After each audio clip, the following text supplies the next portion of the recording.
before I do that, I want to bring up our special guest, okay? And he's going to take just a few minutes with us, and I'm going to kind of interview him, okay? But this guy, I'm going to tell you what, he is very, very special to me, okay? And I've known him for right now about a little over 12 years, okay? And he is somebody that I not only get to mentor, but he's somebody that I get to learn from as well.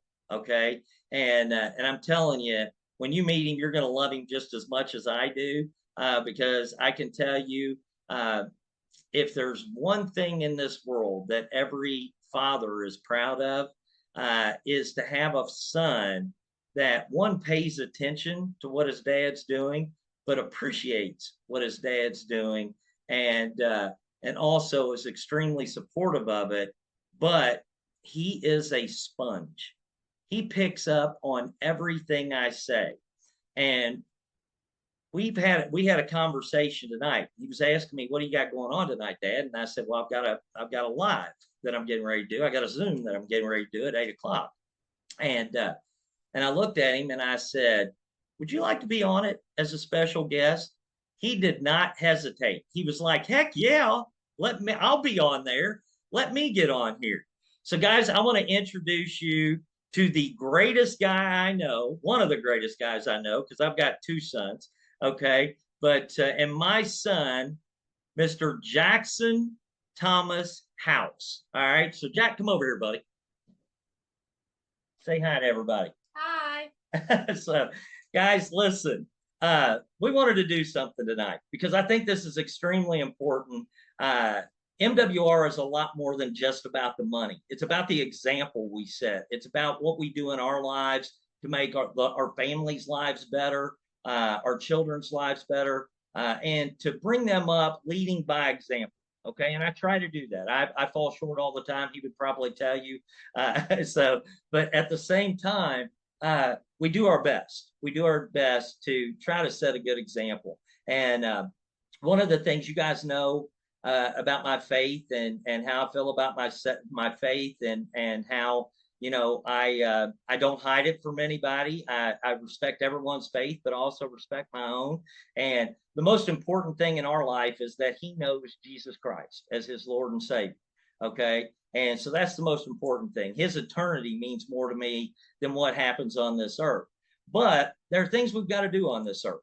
Okay. And a lot of that revolves around finances and money to be able to support our families and provide the right type of life for our families. So tonight, I'm going to share something with you. I'm going to ask him a few questions, and I'll let him give the answers and stuff. And yes, we talk about this stuff all the time, don't we? I mean, Yeah. yeah. So we talk about this all the time.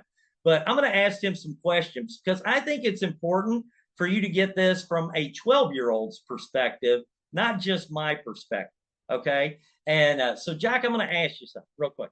What are the four different ways that you can make money? Employee, self-employed, business owner, and investor. All right, great. That's awesome. You're right. Now, which one do you want to be? An investor. Why do you want to be an investor? Because money makes money for you. Money makes money for you. Why is it so important for money to make money for you? What's it do for you? What's it give you back? Time. Time. That's right. Your family and basketball. Basketball. Okay, there you go. But so it gives you your time back. Now, what allows you to be able to have that time back? Money working for you gives you what? Leverage. Leverage. Okay, so if money's working for you, you're leveraging money to be able to make money for you, right? Okay. All right, good. Now, what's out of the four things you mentioned on how you can make money, what's another way you can create leverage? Business owner. A business owner. Okay. How does a business owner create leverage? Um, by like having people to work for you or to work with people. Work. Now, I'm glad you said that. So, because at MWR, we don't just have people work for us, we get to work together as a team, right? So we have people that we work together with. Like in this business, unlike maybe corporate America, which we've talked about this, in corporate America, you have employees and what do business owners do with employees? What are they doing with them? Gaining leverage off of them. Gaining leverage off that. So they're leveraging their employees, right? But in this business, the leaders or the people that sponsor you, you actually get to do what? You get to leverage them, right? Right. And then by them helping you make money, then everybody gets to kind of leverage each other. So it's a collective effort instead of just the guys at the top all benefiting from it, right? Yeah. So it's a kind of a win-win for everybody. And I don't want to put words in your mouth. So, but I know I'm asking you and you're just nodding your head. I'd rather you explain it than me. But at the same time, let me ask you this. When it comes to being an employee or self-employed, those are good things. People have to do those things. But are you able to create any type of leverage as an employee or self-employed? No, because when you're an employee, the people that like the business owner, will gain leverage off of you. Right. And with a self-employee, basically you're the only one that's working. So you own a what? You own a job. You own a job. That's right. That's right. Okay. And there's nothing wrong with that, right? Because we No. all have to do what we have to do until we can do what we want to do. Yes. Right. Okay. Well, good. Now, last question is, what's your dad? What am I? An investor and a business owner. Okay. Well, you're exactly right. Now, what do you, and I'm going to put you on the spot. What do you like about your dad being a business owner and an investor? I get to spend more time with him. You do? Yeah, and he gets to come to my basketball games, and he's my coach. And I get to coach.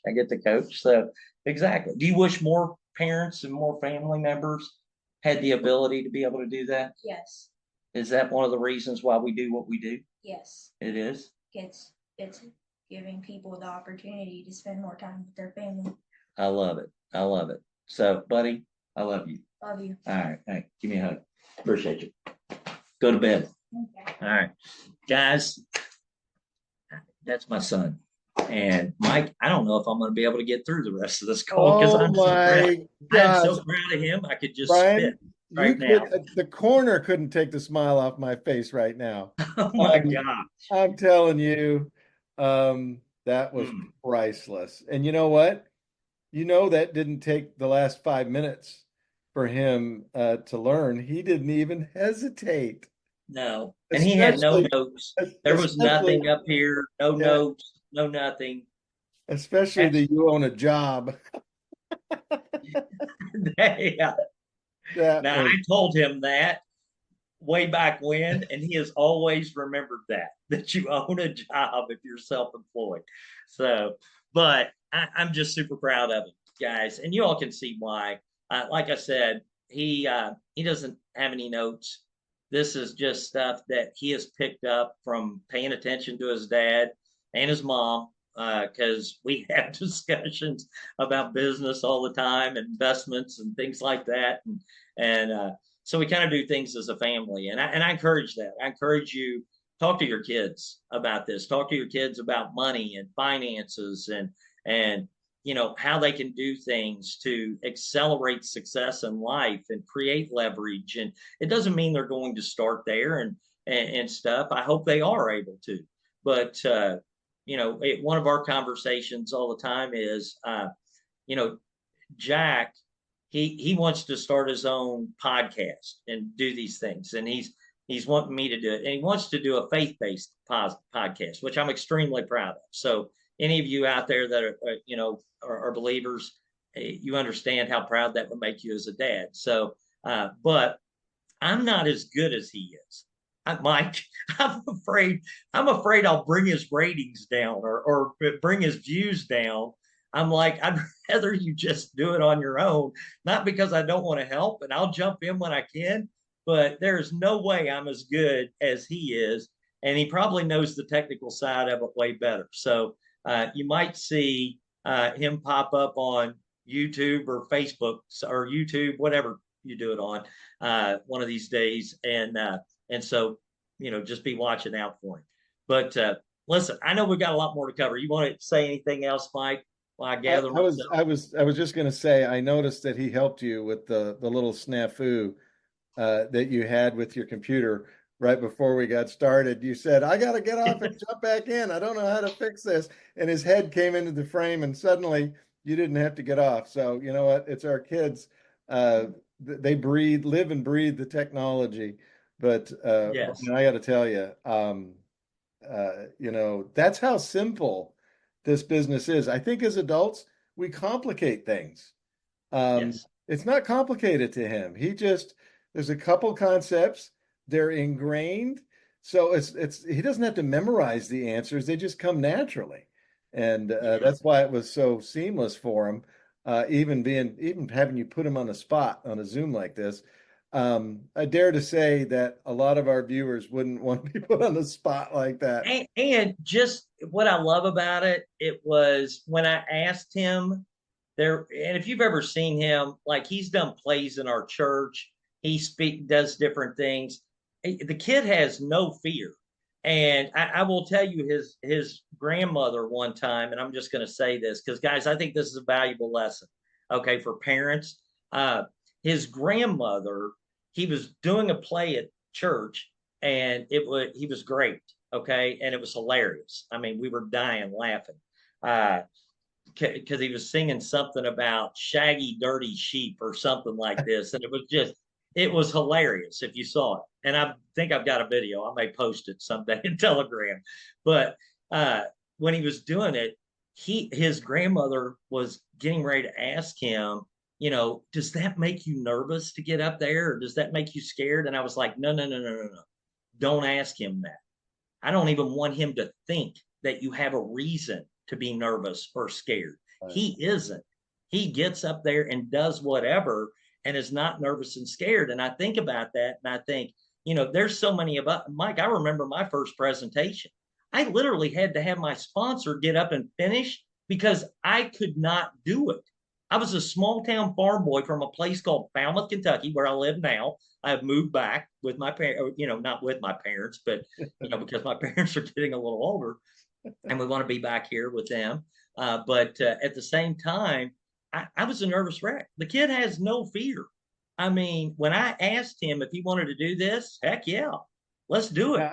I think, Brian, the lesson is the fear, the apprehension, the whole point of us being afraid of rejection. Those are all learned. We learned those. You're not born with that. Somehow we learn it along the way and we let it define us. And like you said, I remember my first presentation. It was horrible. It was horrible. They did join because they felt so bad for me. They figure, you know what, that was gut wrenching. I'm going to go ahead and write a check. Yeah, no, I love it. And you can use that. I'm not saying that's a good business tip, but if you're that far out of your comfort zone and people know it, sometimes you can use that to your advantage. But I agree. Listen, Mike, it's 8:33, and we weren't expecting to have a special guest, but I'm going to say something real quick. Let's abbreviate the rest of this, because I think what Jack did was probably the most powerful piece of this live. There's nothing you and I are going to say that's going to top what just happened there, because I feel like he showed us both up. And for sure.